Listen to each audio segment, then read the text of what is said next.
সংখ্যাতত্ত্ব অনুযায়ী কাদের কোন ধরনের কোন কালার মানি ব্যাগ ইউজ করা বা ভ্যানি বা ওয়ালেট ইউজ করা শুভ হবে সেটা আজকের বলি। প্রথম কথা, যাদের 1 তারিখ, 19 তারিখ, 28 তারিখে জন্ম তাদের ক্ষেত্রে লাল বা dark tan money bag, wallet বা ভ্যানিটি সর্বদাই হিতকর। যাদের 11 তারিখ, 16 তারিখ এবং 20 তারিখে জন্ম, এমন 29 তারিখেও যাদের জন্ম, তারা সর্বদা হোয়াইট কালারের মানি ব্যাগ, ওয়ালেট বা ভ্যানিটি ইউজ করার চেষ্টা করবেন। তাতে ডেভেলপমেন্ট হবে, সঞ্চয় হবে।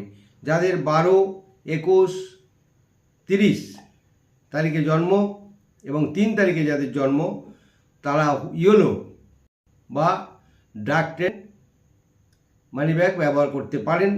যাদের জন্ম 4 তারিখ, 13 তারিখ বা 22 তারিখ, তাদের ক্ষেত্রে বলবো সর্বদা মেরুন কালারের মানি ব্যাগ বা ওয়ালেট ব্যবহার করবেন, সর্বদাই লাকি সাব্যস্ত হবে।